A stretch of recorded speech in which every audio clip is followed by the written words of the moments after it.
মানুষকে ভয় করে শরীয়তের হুকুম থেকে কেউ যদি বিরত থাকে, অথবা সমাজে ঝগড়া হবে, দুইটা দল তৈরি হবে, ফিতনা হবে মনে করে আল্লাহর বিধান শরীয়তের হুকুমকে স্কিপ করে, আড়াল করে রাখে, চুপ করে থাকে, তাহলে শিরক এবং কুফরি। মহাগ্রন্থ আল কোরআন 3 নম্বর সূরা, সূরা আল ইমরান 77 নম্বর আয়াত।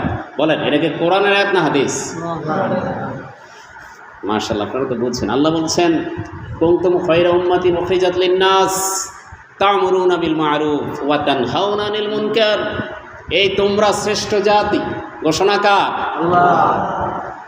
আমাদেরকে আল্লাহ বলছেন তোমরা শ্রেষ্ঠ জাতি, আমি আল্লাহ তোমাদেরকে সৃষ্টি করেছি উখরিজাত লিন-নাস। কেন বানাইছি? এই তোমাদেরকে আমি আল্লাহ বানিয়েছি মানুষের উপকার করার জন্য, মানুষের কল্যাণ করার জন্য। আর যদি মানুষকে কল্যাণ করতে চাও, তা'মুরুনা বিল মা'রুফ, সৎ কাজের আদেশ দাও, ওয়া তানহাউনা আনিল মুনকার, অন্যায় কাজ থেকে মানুষকে বিরত রাখো, তাকে আটকাও, তাকে ধরো, অন্যায় কাজ করছে তাকে বন্ধ করো। 3 নম্বর সূরা, সূরা আল ইমরান 104 নম্বর আয়াত। আল্লাহ বলছেন, ওয়ালতাকুম মিনকুম উম্মাতুন ইয়াদউনা ইলাল খায়র ওয়া ইয়া'মুরুনা বিল মা'রুফ ওয়া ইয়ানহাউনা আনিল মুনকার। ও পৃথিবীর মানুষেরা, তোমরা শোনো, তোমাদেরকে আমি আল্লাহ সৃষ্টি করেছি, তোমাদের মধ্যে একটা দল থাকতে হবে অবশ্যই, যারা মানুষকে সৎ কাজের দিকে ডাকবে, ভালো কাজের নির্দেশ দেবে, আর অন্যায় কাজে মানুষকে বাধা দিয়ে অন্যায় থেকে ফিরিয়ে রাখবে।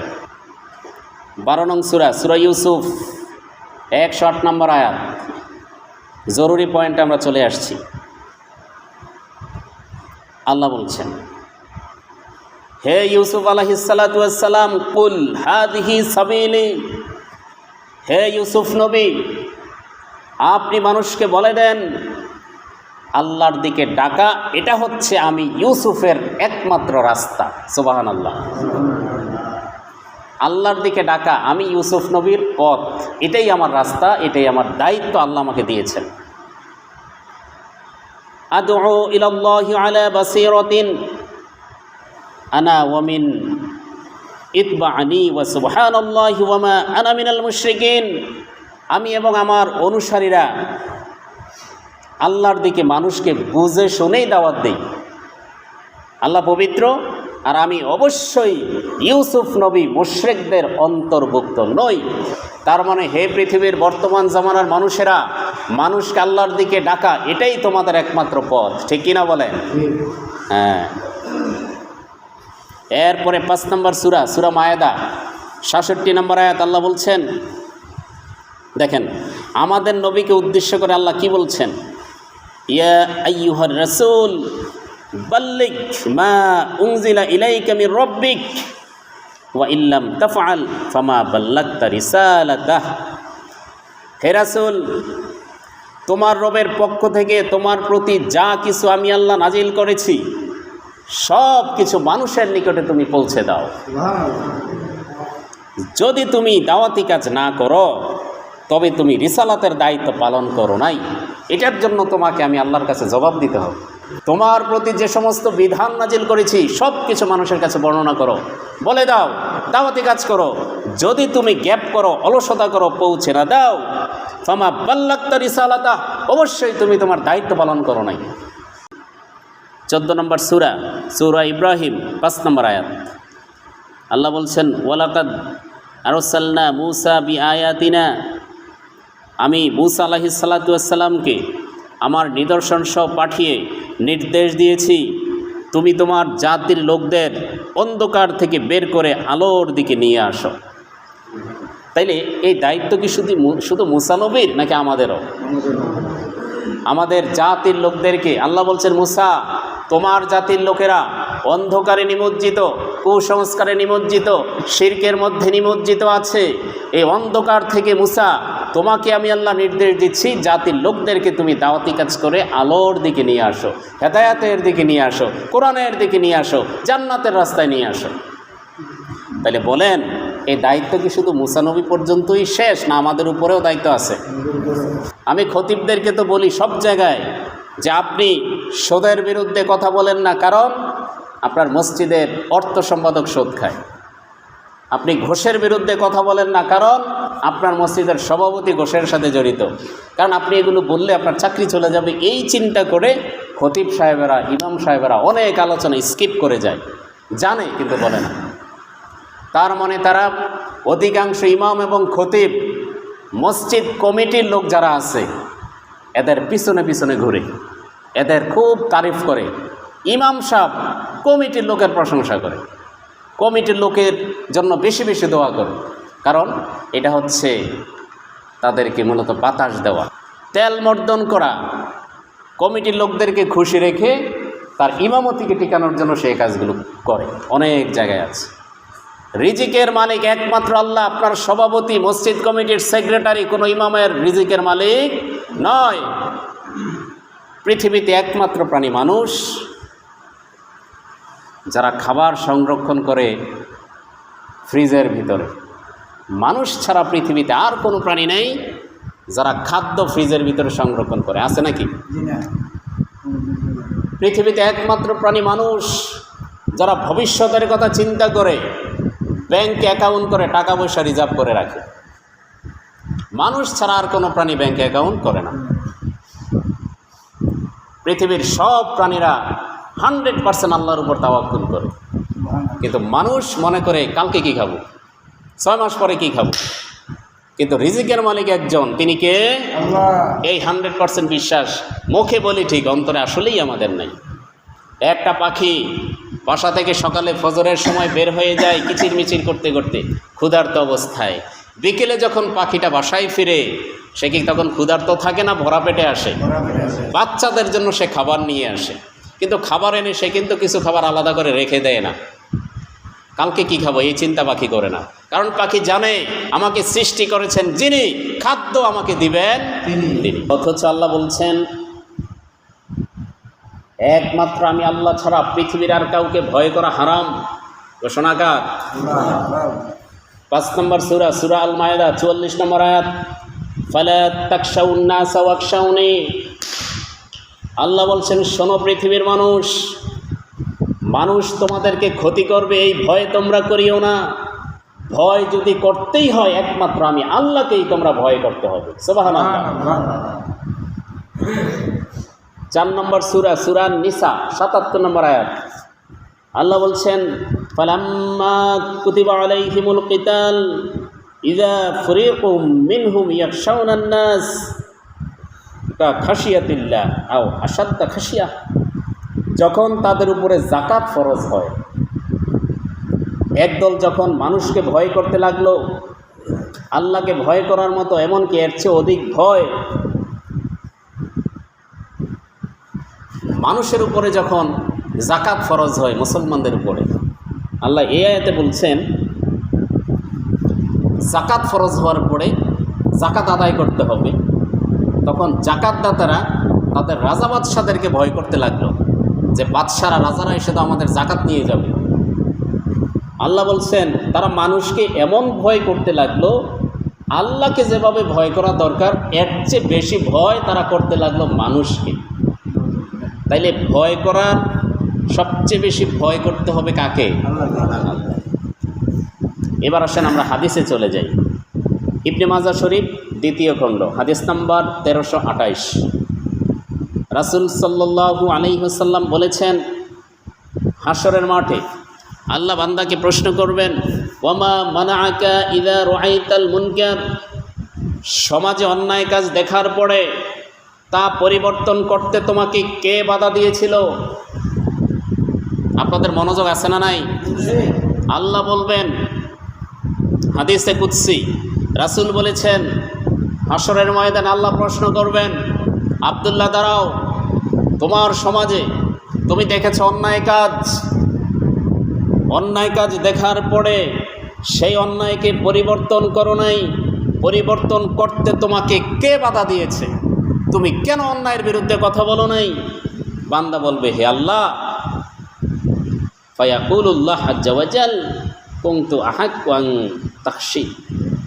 বান্দা বলবে, হে প্রভু, আমি মানুষকে ভয় করেছি, আমি আশঙ্কা করেছি আমি যদি অন্যায়ের বিরুদ্ধে কথা বলি তাইলে সমাজের এই কিছু মানুষ আমার বিরুদ্ধে লেগে যাবে, আমার ক্ষতি করবে।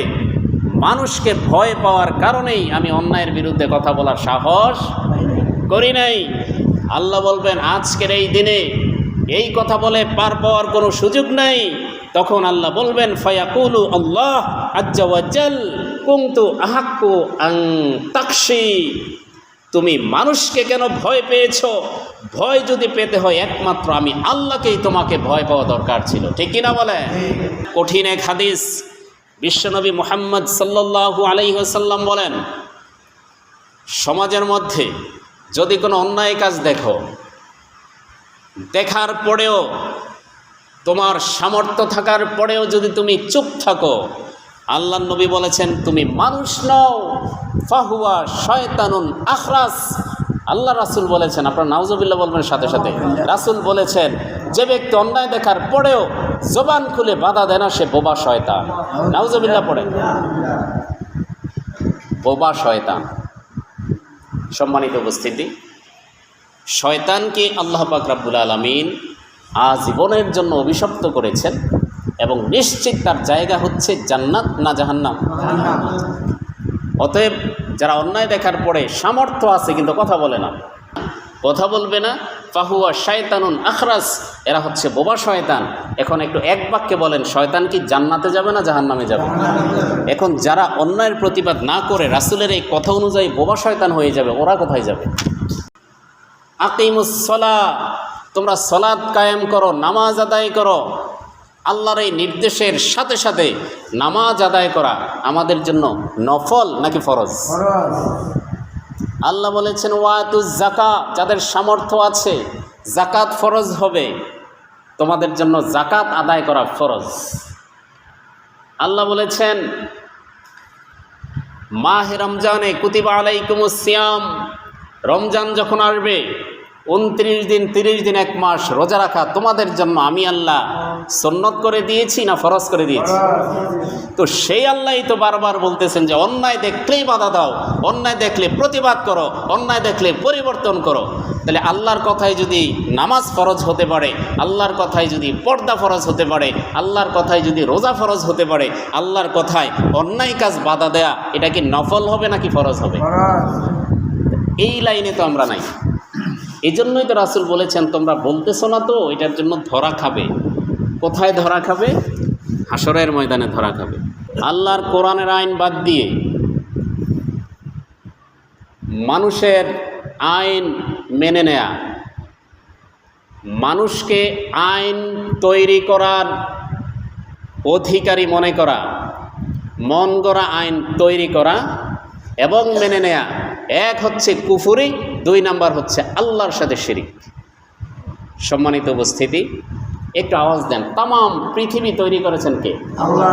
আল্লাহ বলছেন 7 নম্বর সূরা আল আরাফ 54 নম্বর আয়াত, আলা লাহুল খালকু ওয়াল আমর, সাবধান তামাম পৃথিবীর সকল সৃষ্টি আমি আল্লাহ সৃষ্টি করেছি। যেহেতু আমি আল্লাহ সৃষ্টি করেছি, সৃষ্টি যার, আইন চলবেও তার। বলেন এই পৃথিবীর শ্রেষ্ঠ জাতি মানুষকে সৃষ্টি করেছেন কে? আল্লাহ। সুতরাং এই মানুষের জীবন কেমন করে পরিচালিত হবে, মানুষের জন্য আইন কানুন, মানুষকে যিনি সৃষ্টি করেছেন আইন কানুনও দেওয়ার অধিকার একমাত্র কার? আল্লাহ। এই বিষয়টা বুঝতে পারছেন কিনা? এজন্যই আল্লাহ বলছেন পৃথিবীর মানুষ শোনো, আলা সাবধান, লাহুল খালকু ওয়াল আমর, সৃষ্টি করেছি আমি আল্লাহ। অতএব তামাম পৃথিবী কেমন করে চলবে, মানুষের জিন্দেগি কেমন করে চলবে, কোর্ট কাছারি, আইন আদালত, মসজিদ মাদ্রাসা, বিচার ব্যবস্থা, বিয়ে, রাজনীতি, অর্থনীতি, সমাজনীতি, সব কিছুর জন্য আমি আল্লাহ কোরআন নাজিল করেছি। মা ফাররাতনা ফিল কিতাবি মিন শাইইন, এটা এমন একটা কিতাব, এমন একটা গ্রন্থ, এমন একটা কোরআন, যেই কোরআনে কোনো একটা সাবজেক্ট আমি আল্লাহ বাদ দেই নাই। সুবহানাল্লাহ পড়ে। এখানে রাজনীতি আছে, সমাজনীতি আছে, অর্থনীতি আছে, পরিবার নীতি আছে, বিবাহ কেমনে করবেন, ব্যবসা কীভাবে করবেন, নানা হইলে ভূমিকা কী, বাবা হইলে ভূমিকা কী, স্বামী হইলে দায়িত্ব কী, স্ত্রীর দায়িত্ব কী, সব কিছু কোরআনে খুলে খুলে আল্লাহ বর্ণনা করে দিয়েছেন। এই জন্য আল্লাহ কোরআনে বলেছেন, ও পৃথিবীর মানুষ শোনো, লা রাইবা ফি, এই কোরআনের ভেতরে কোনো সন্দেহ নাই, মা ফাররাতনা ফিল কিতাবি মিন শাইইন, এই কিতাবে এমন একটা জিনিসও এই কিতাবের মধ্যে আমি আল্লাহ বাদ দেই নাই। বলেন সুবহানাল্লাহ। সমস্যা হচ্ছে আমরা কোরআন পড়ি না, আমরা বের করতে জানি না। কোরআনে কিন্তু সব আছে। মানুষকে যদি কেউ মনে করে মানুষ আইন তৈরি করতে পারবে, মন গড়া আইন তৈরি করা এবং মেনে নেয়া কুফরি, আর মানুষকে আইন প্রণেতা মনে করা বড় শিরক। আর শিরকে আকবার। 6 নম্বর সূরা আনআম 62 নম্বর আয়াত, আল্লাহ বলছেন আলা লাহুল হুকমু ওয়া হুয়া আসরাউল হাসিবিন। এই পৃথিবীর মানুষ সাবধান হয়ে যাও, হুকুম দেওয়ার একমাত্র অধিকার একমাত্র আল্লাহর, এবং তিনি অবশ্যই দ্রুত হিসাব গ্রহণ করবেন। সুবহানাল্লাহ। তাহলে আমাদেরকে হুকুম দিবে কি মানুষ নাকি আল্লাহ? আল্লাহ। দুঃখজনক আজকে বাংলাদেশে তাম পৃথিবী আজকে ইহুদির ব্রিটেনের তৈরি করা আইনে চলে। আজকে বাংলাদেশের এই যে জেল কোড, জেল আইন, জেলখানা, কারাগারের আইন, এই আইনসহ বাংলাদেশের যে সিস্টেম, ধর্মনিরপেক্ষ মতবাদ এবং গণতন্ত্র, সব কিছু ইহুদি এবং খ্রিস্টানদের মানুষের তৈরি করা মতবাদ আইনে চলতেছে। ঠিক কিনা বলেন? দেখেন কোরআনের আইন, মজা পাবেন, একটু শোনেন, আমি শেষ করে দিচ্ছি। কোরআনের আইন হচ্ছে, যদি কেউ চুরি করে, একটা নির্দিষ্ট অ্যামাউন্ট আছে, আবার 10 টাকা 20 টাকা জোতা চোর এরকম না, ভালো মানের একটা অঙ্ক অ্যামাউন্ট আছে। এই পরিমাণ অ্যামাউন্ট যদি চুরি করে সাক্ষ্য প্রমাণে প্রমাণিত হয়, তাইলে তার হাতের কবজি কেটে দাও। এইটা হচ্ছে কোরআনের আইন। তাইলে এবং এই শাস্তিটা মানুষের সামনে দিতে হবে, গোপনে না। তাহলে এটা কোরআনের আইন। চোরের বিধান হাত কেটে দেওয়া, কোরআনের আইন। 2 নম্বর, কেউ যদি জিনা করে, অবিবাহিত ছেলেটা অবিবাহিত, বেবিচার করছে, জিনা করছে, কোরআনের আইন হচ্ছে তাকে 100টা দৌড়া মারো, ছেড়ে দাও, শেষ। যদি সে বিবাহিত হয়, ঘরে স্ত্রী আছে, এরপরেও সে জিনা করছে, কোরআনের আইন হচ্ছে তাকে মাজা পর্যন্ত মাটির নিচে গর্ত করে দাবায়া পাথর মারো, ততক্ষণ মরবে না যতক্ষণ, অর্থাৎ তাকে পাথর মেরে ফেলো। কোরআনের আইন। মদ যারা খেয়ে মাতাল হয়ে যায়, মদ খায়, তাকে ধরে জনসম্মুখে 80টা বেত্রাঘাত করো। এবং কোরআনের এই প্রত্যেকটা আইন খুলে খুলে আল্লাহ বর্ণনা করে বলে দিয়েছেন, তোমরা এই বিধানগুলো, শাস্তিগুলো বাস্তবায়ন করবে হাজার হাজার লাখ লাখ মানুষের সামনে।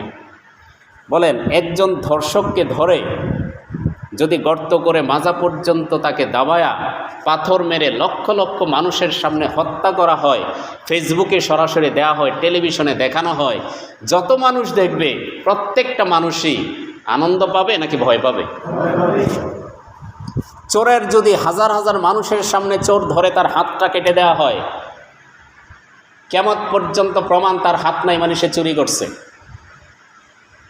যতজন মানুষ দেখবে, লক্ষ লক্ষ মানুষ শেয়ার করবে, ইন্টারনেটে ফেসবুকে দেখবে, সব মানুষ এটা থেকে শিক্ষা নিয়ে চুরি করার সাহস তার মধ্যে আর কখনো হবে না। ঠিক কিনা বলেন?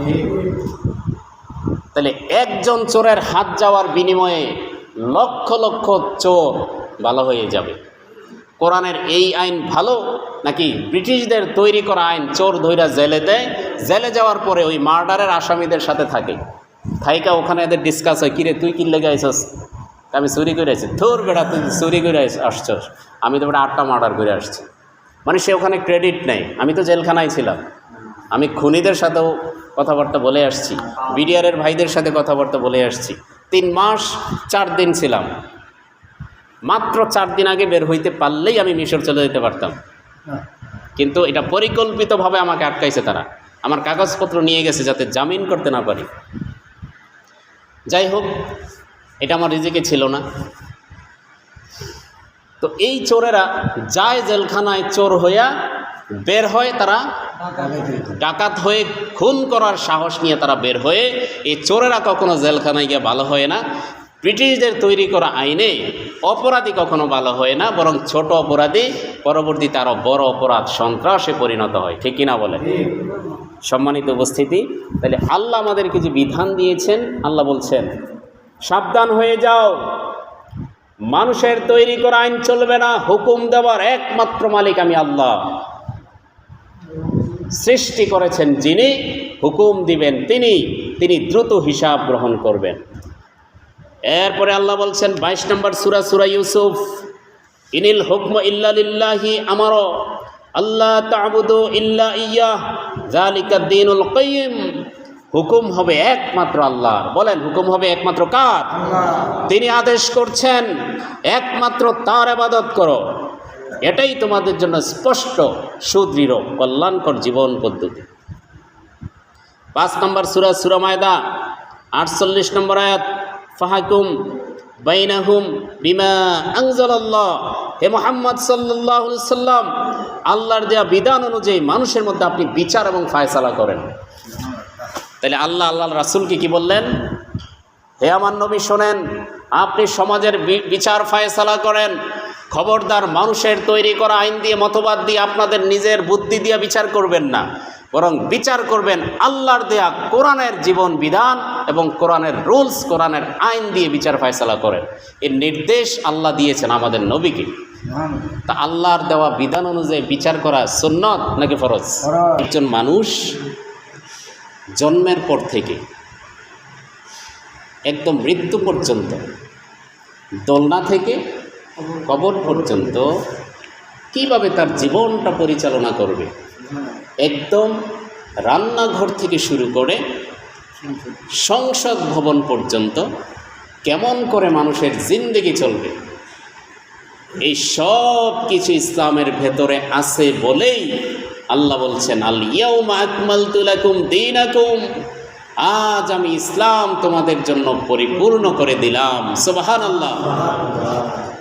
অন্য আয়াতে আল্লাহ বলছেন ইন্নাদ-দীনা ইনদাল্লাহিল ইসলাম। হে পৃথিবীর মানুষেরা শোনো, তোমাদের জন্য একমাত্র ধর্ম আমি বাছাই করে দিলাম, সেটা হচ্ছে ইসলাম। দেখেন, আপনি আপনার নিজের জীবন কিভাবে চালাবেন, আপনার পরিবারটা কিভাবে চালাবেন, আপনার সমাজ কিভাবে চালাবেন, এগুলো ইসলামে আছে না নাই? অর্থ ব্যবস্থা কিভাবে হবে, সুদ মুক্ত অর্থ ব্যবস্থা মুসলমানদের জন্য হবে, ইসলামী অর্থ ব্যবস্থা কোরআনে আছে না নাই? এখন যদি ইসলামের ভেতরে, কোরআনের ভিতরে সব থাকে, এটা যদি বিশ্বাস করতেই হয়, বিশ্বাস না করলে ঈমান থাকবে না, তাইলে বলেন কোরআনের ভেতরে রাজনীতি আছে না নাই? হ্যাঁ, এই জায়গায় আমরা মুসলমানরা ভুল করি। আমরা বলি দেখেন কোরআনের সাথে রাজনীতির কোনো সম্পর্ক নাই। তার মানে আপনি ইসলামের গুরুত্বপূর্ণ একটা অংশ বাদ দিয়ে দিলেন। তার মানে আপনি বুঝাতে চান কোরআন কমপ্লিট না, কোরআনের মধ্যে রাজনীতি নাই, মানে কোরআনটা এখনও কি পরিপূর্ণ হয় নাই। সবাই একবার পড়েন নাউযুবিল্লাহ, মা ফাররাতনা ফিল কিতাবি মিন শাইইন, আল ইয়াউমা আকমালতু লাকুম দীনাকুম ওয়া আতমামতু আলাইকুম নি'মাতি ওয়া রাদিতু লাকুমুল ইসলাম দীনা। আল্লাহ বলছেন তোমাদের জন্য তো আমি এটা কমপ্লিট করে তোমাদেরকে দিলাম, তোমাদেরকে আমি ইসলাম এবং কোরআন দিয়ে আমি আল্লাহ তোমাদের প্রতি ওয়া রাদিতু লাকুম, তোমাদের প্রতি আমি আল্লাহ খুশি হয়ে গেলাম। সুবহানাল্লাহ। আল্লাহ এগুলো আমাদেরকে দিয়ে খুশি। এখন আপনি আমি কোরআন পেয়ে, কোরআনের অর্থনীতি, সমাজনীতি, পরিবার নীতি, রাজনীতি পেয়ে আমরা যদি খুশি হতে না পারি, তাহলে শুধু আল্লাহ কি আমাদের প্রতি এরপরে খুশি থাকবে?